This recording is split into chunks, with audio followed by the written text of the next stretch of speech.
Mental Health Momentum, a Silicon Slopes podcast. I'm Dr. David Morgan. I'm a licensed psychologist and the Director of Mental Health Awareness here at Silicon Slopes. On this podcast, we talk about mental health issues in business and beyond, and we look for solutions. Let me introduce my guest to you today. This is Steve James. Hello, Steve. Hi, how are you doing? I'm doing wonderfully. Thank you for coming, and let me tell you all the more about Steve.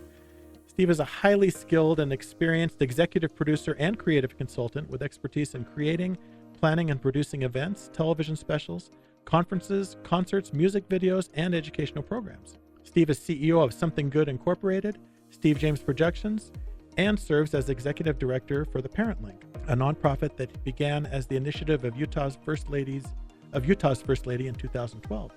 He is also the founder and CEO of Resilient U, where he combines the science of music with teaching life skills to address today's mental health epidemic in children. An award-winning songwriter and music producer, Steve has recorded hundreds of original songs in studios from Nashville to Hollywood. He is known for his national music series, Something Good for Kids. He and his wife, Lisa, are seasoned professional entertainers and recording artists who have performed for millions throughout the United States and beyond. They are often joined on stage by their 4 musical adult children. Thank you so much for being here. It's a pleasure to be here. We were talking earlier about we both are in the stage of having only adult children now, but all of them took to music, yeah? That's right. Everyone has musical talent, and they all have their own different abilities as well and areas of life, but it's so fun when we get together. Music has definitely brought us together over the years. My family mostly has musical talent.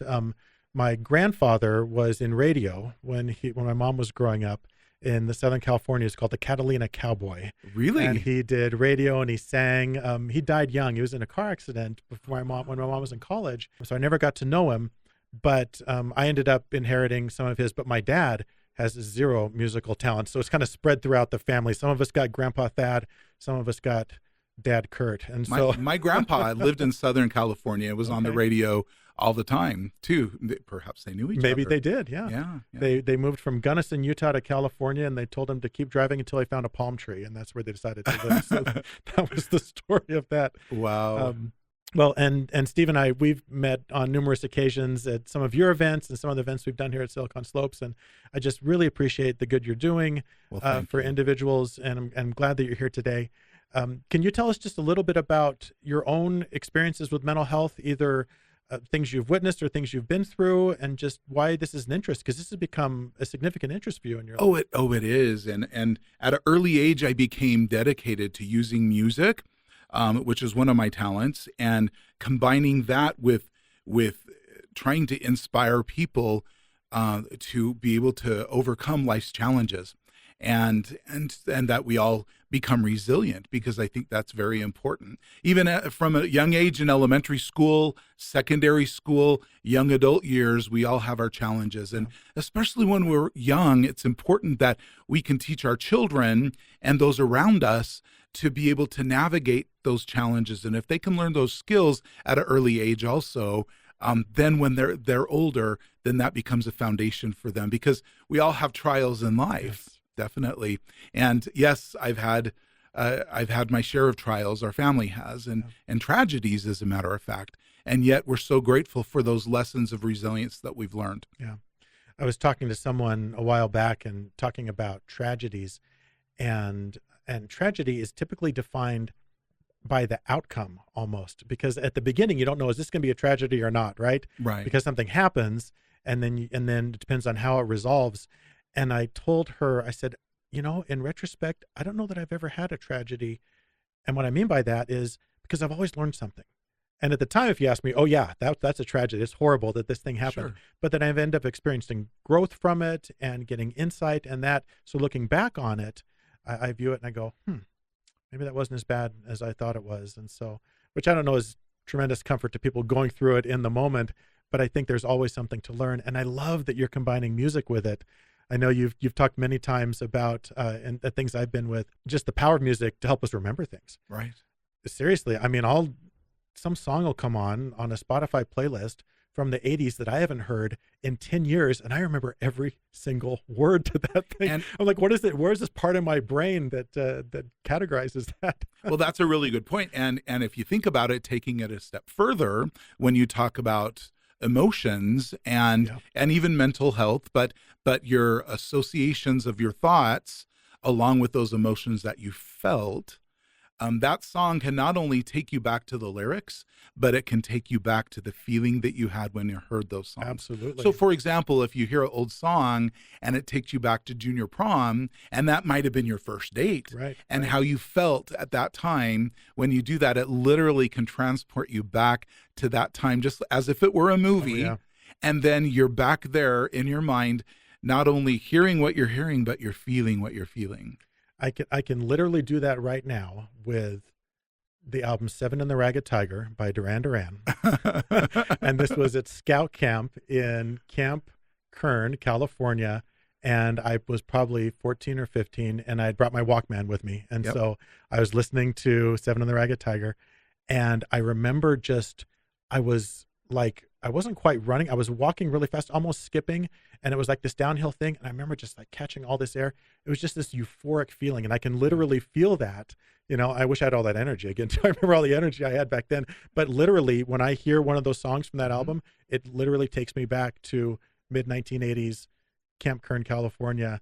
But yeah, I know what you're saying. It's not only just cognitive, it's emotional as well. Isn't that interesting? And Yeah. that's one reason why, especially with our program that's called Resilient You, we are able to combine the power of music with Yeah. teaching life skills and focusing on children at a young age for the reasons why I just said. And, we've had some very interesting experiences because Peter Benson of Search Institute way back when said something that always stuck with me. He said, good prevention is planned redundancy. Mm.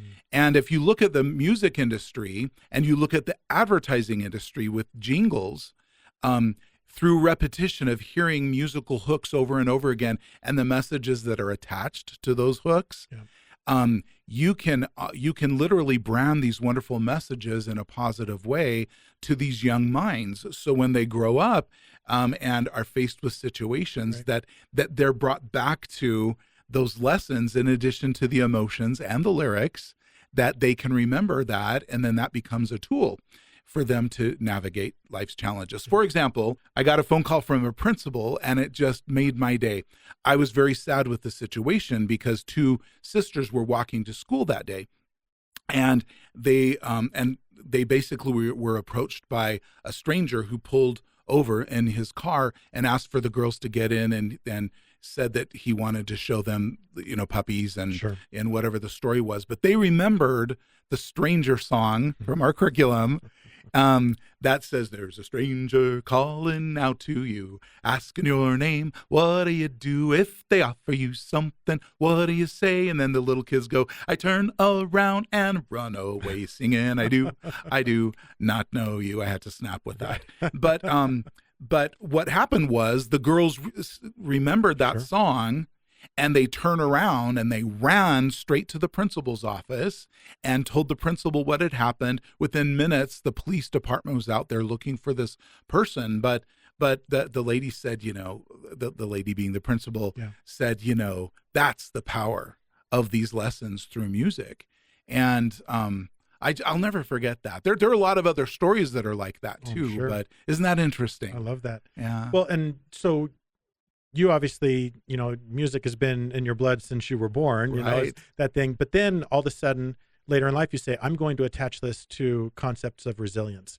Tell me about that. Like, why did you, because, why not just go become a recording star or something like that? But you said, I want to teach children and youth resilience through music. Why did you decide to combine the two? What was that interest? Well, I think I've done that ever since I was little. I used to Mhm. make up fun words that went with melodies and then messages. But as I grew up and I became a motivational speaker in my 20s, and I would speak at not only corporate events, but I just kind of ended up speaking at school events for Mm. secondary schools, starting in high schools and middle schools. I had not intended to do that, but I was asked to come and do that by people that were familiar with my music and also my speaking. And so I did, and I realized very quickly that as a young 20-year-old, giving messages through the music and then talking about it, that kids would listen. And again, that started with secondary schools. And I ended up traveling all over, and eventually not only all over the state of Utah, but all over the country and outside in even areas of Canada, as a motivational speaker using music to try to help youth stay away from drugs and not give up and make positive choices and healthy choices. In my experience, I saw the line that went between prevention and intervention back up from high school to junior high, Right.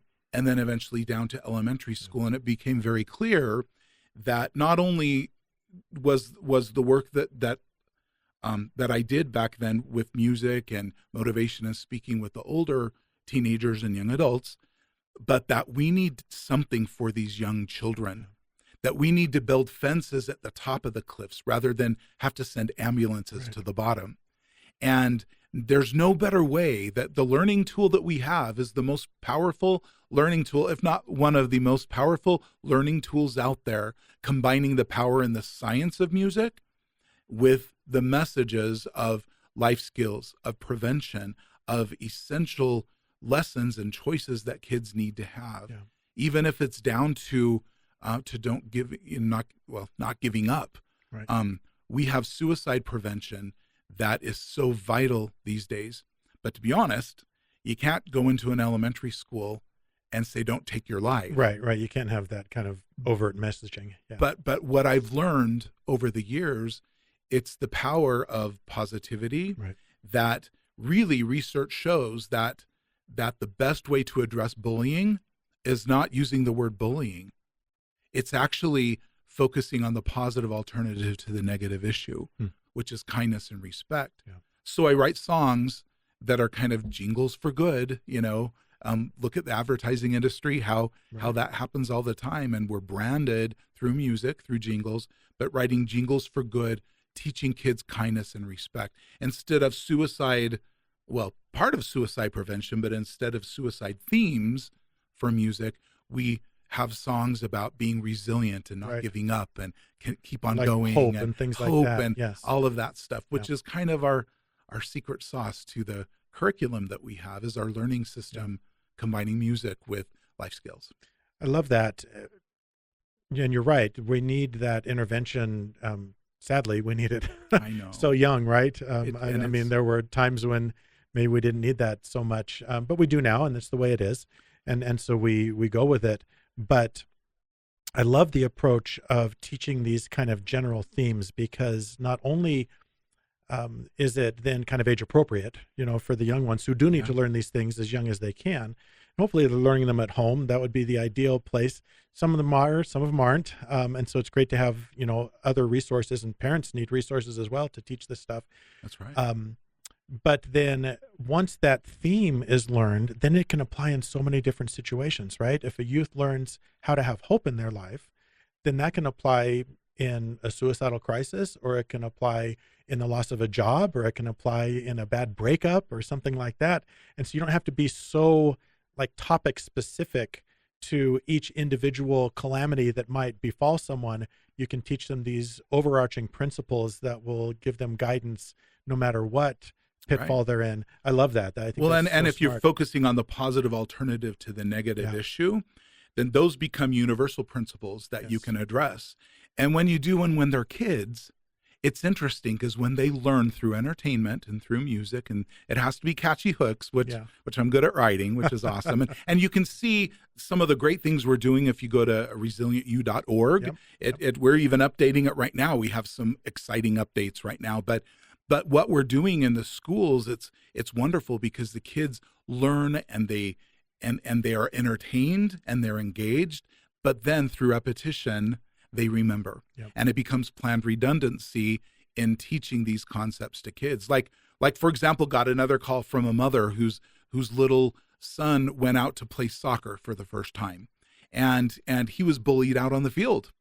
And in front of the parents, she saw it. The dad saw it, and she was mortified. And she got back to the car, and the kid, he wasn't crying or anything. And she just said, "I'm so sorry." And she was almost in tears. And then he turns around to his mom and he goes, "It's okay, Mom. I'm stronger than sticks and stones." Well, sticks and stones is the anti-bullying message that focuses on our strength. And even if people make fun of us or we're bullied ourselves, that we're stronger and we can make it through. And so those kind of stories make my day. I mean, it's so wonderful when you see it working out in the communities. Well, and it's, even if it just affects one person, right? I mean, we say that all the time. People say, "Oh, if what I do, it only affects one person," but it really is true, because you hear those stories and you're like, "Oh, that's great." I mean, that's an individual life that has been changed because of, efforts that you've made and efforts that they've made as well. Right. He heard the song. He didn't have to commit it to memory. He didn't have to internalize the theme of it, right? The principle behind it, but he did. Yeah. And then that served him in that situation. And the great thing about that as well is because he feels that way, that's one less bully on the playground, because he's very unlikely to bully someone because he understands this. And then his kindness is going to resonate with other people. And this kind of this groundswell, this rising tide that we really need in our society. Well, it's wonderful, because music truly is just a tool. Yeah. But I tell you, the single influence, and studies show that the single influence, most important influence, at least in a child's life, it's their parents. Yeah. And our goal is to give the parents tools to be able to use that, to give teachers tools in the classroom to help address today's mental health epidemic in children. Right. And it's so wonderful to know that sometimes parents don't know how to sit down with their kids and open up dialogue, and then set clear boundaries. What we encourage is we have not only the music, but right now, this year, we're filming an entire series. We already filmed a pilot. If you go on to resilientu.org, you can see the pilot, episode 1 of the children's show Something Good, Inc. And you can see that we have music videos for every song with the karaoke lyrics at the bottom, which are really fun. But that parents can sit down with the kids, listen to the song, watch the video, but then it opens up the dialogue, that channel for communication. And then parents then can set clear boundaries. Like, in our family, we don't bully. In our family, there is no underage drinking. In our family, we say no to drugs, or whatever the subject is. In our family, when the going gets tough, we keep on going. It's just, it gives the parents an opportunity and a platform that they can use as they teach those concepts to kids. Then later in life, they listen to those songs again, and it brings back all of the feelings, all of the lessons learned, and hopefully helps.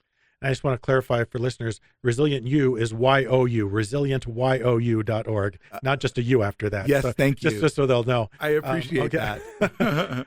And yes, you're right. Parents, I think most parents are trying to do their best, but there's no manual, right? We don't know what we're doing half the time. We get thrown into this by our own choice, but then we realize, oh my goodness, this is a lot harder than I thought.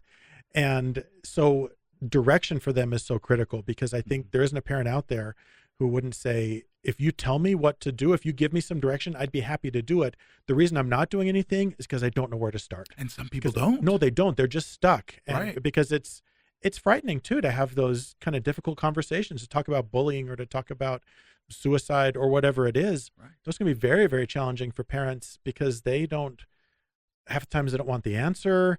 They don't know. They say, what if my kid says something that I don't know how to deal with? So when you talk about the resources for parents and teachers, so there's the one you just mentioned. What other resources do you have for them? What do they do? That's a good question. For one thing, we're so excited about this children's series because we have an engaging host. It's kind of like a Nickelodeon or Disney goes social emotional, and it's a very entertaining show. And after every single music video, there's a question time and a challenge that's given to each song. So every time you get to question time, we have peers that are a little older than elementary age, because studies show that kids look up to the kids older than them, right?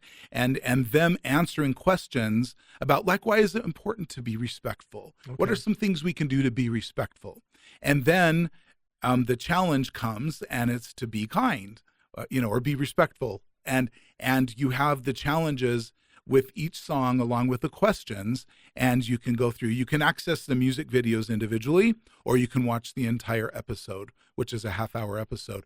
Our goal this year is we're raising funding to be able to film 10 episodes and 40 music videos, which is super exciting. Most of the music's already done right now, but it addresses these in universal principles and themes that are so vital. Now parents can now use those and sit down with their children, and teachers can use them in the classroom, Right. and be able to sit down with their classes and use those.